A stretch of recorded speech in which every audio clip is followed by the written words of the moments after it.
আড়াই পাকের চাকরি করে, বিড়ি বাদে ঘরে ঘরে।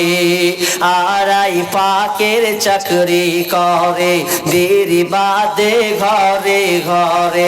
মেয়েরা সব মিলে ঝুলে জোরতাল গিধারাই, মেয়েরা বিড়ি দিতে যায়, মেয়েরা বিড়ি দিতে যায়। অলিতে গলিতে বসে বসে বিড়ি বাঁধে ক্যাসে হ্যাসে। আগে হুড়া মারছে, কি আনন্দ রে। অলিতে গলিতে বসে বসে বিড়ি বাঁধে ক্যাসে হ্যাসে। কোরআনের বিধান মানে না তারা, পর্দায় থাকতে চাই, মেয়েরা বিড়ি দিতে যায়, মেয়েরা বিড়ি দিতে যায়। বিড়ি যখন বাঁধা হলো, বিড়ি বাঁধা যখন হয়ে যাবে না, ছোট্ট একটা টুকরি নেবে, চাঙ্গারি বলেন তো, চাঙ্গারি চাঙ্গারি। বিড়ি যখন বাঁধা হলো, কোটাতে বিড়ি সাজায় নিল, আর ছোট একটি ওড়না নিয়ে,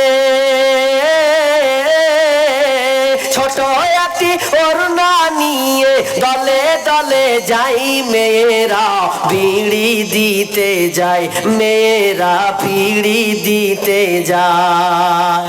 তবে আফসোসের কথা আছে, ছেলেরা গেলে পাতা কমে, মেয়েরা গেলে পাতা জমে। আগে বিড়ি বাঁধতো আমাদের পরিবারে, তো আগে ছোটতে বিড়ি দিতে যেতাম, ছোটতে 11 বছর যখন দিতেতাম, তো কোন রকম করে মুন্সিরা সালা ঠগিয়ে নিতাম, কিন্তু ওরা গেলে বেলে পাতা কমবে না। কি যে কহে আর জাদু মুখে আছে আল্লাহ জানে।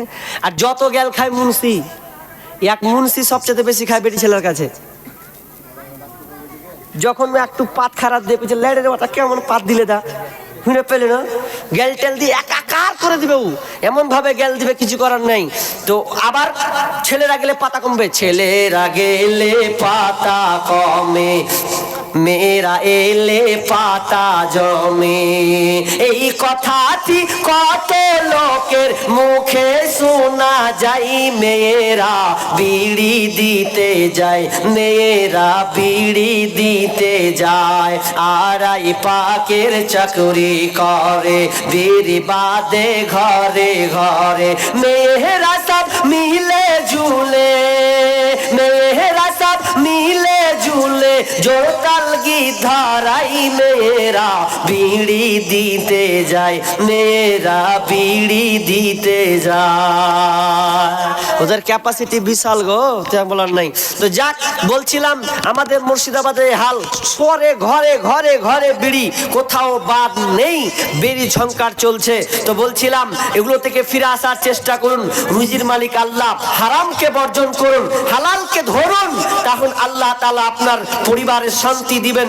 মানুষ হারাম কাজ টাকা ইনকাম করে, হাজার হাজার কোটি কোটি টাকা ইনকাম করেও শান্তি পায় না, কিন্তু যদি আপনি হালাল ইনকাম করেন, তবু আপনি আল্লাহ আপনাকে সুখে শান্তিতে রাখবে। তো আল্লাহর হস্তে বলেন, আর কোন 500 টাকা দেনেওয়ালা, 1000 টাকা দেনেওয়ালা, ছটছট করে বলেন। আপনারা সামনে বসে আছেন, এদিকের বাংলাদেশের লোক না পাকিস্তানের লোক? আপনারা এই লোকটি বাংলাদেশের, তাহলে তোমার রেহাই নাই, দাস ঠুকবে বললাম। তো আপনাদের দানগুলা তো কিছু করে পাওয়া যাক, 500 টাকা 1000 টাকা। আরে না পারবেন সিমেন্ট তো পারবেন, আল্লাহর হস্তে বলে না সিমেন্ট, আল্লাহর হস্তে 2 বস্তা করে দেন না। দেখি না 50 জন, এখানে যদি 40 এতটি লোক আছেন, 50টা লোক যদি 1 বস্তা করে দেন, তো 50 বস্তা এমনিতে হয়ে যাবে গো। 1 বস্তা করে বলেন না যে ইনশাআল্লাহ দিব। দেখেন আপনারা তো দিয়েছেন গোপনের জন্য, অসুবিধা নাই, কিন্তু আমি তো একজন মেহমান, তো আমিও তো দেখবো আপনাদের দানে উদারতা কেমন আছে। তো 1 বস্তা করে দিব, এরকম হাত তুলেন না। দেখেন মায়ের জন্য, আব্বার জন্য, যাক। এক কোন দিকে, এদিকে না ওদিকে? দেখেন খালা, এই খালা এদিকে, বলতে ভুটকা মুটকা পরে ছাড়ো, দেখো এদিকে। এই যে আন্টি, এই তরফ থেকে খুব কম লোক আছে, এদের কাছ থেকে একটা আন্টি গুলা, তোমরা অতটি খা লাগে, তোরা কি করছিস কত? একটা আন্টি হাত থেকে খুলবে না? এদিক থেকে কয়টা লোক আছে, অত দেখ, একটা আন্টি পেয়ে গেলাম। ওটা কি নাম? কালাম। কালাম, শুধু কালাম আর কিছু নয়। এই দাঁড়াও, পালিয়ে গেছে। কোনটা বাড়ি তোমার? আমার বাড়ি এখানে। এখানে মসজিদটা তোমার কি লাই? তুই 500 টাকা দিয়ে পালিয়ে গেছে না? কে অন্য জনে দিয়ে পাঠালে? এই যে দেখছো, আল্লাহ যাক ধোয়াও করবো না, থাক, পালে ঘুরে লেগে 500 টাকা। তো বলেন না, এক বস্তা করে সিমেন্ট হবে না আল্লাহর রাস্তে? আব্বা মারা গেছে, মা মারা গেছে, নাই পৃথিবী ছেড়ে চলে গেছে, একটা বস্তা হবে না যে ইনশাল্লাহ আমি দিয়ে দেবো? এক বস্তা সিমেন্ট, কি নাম গো? এই নামটা লিখে দেন তো।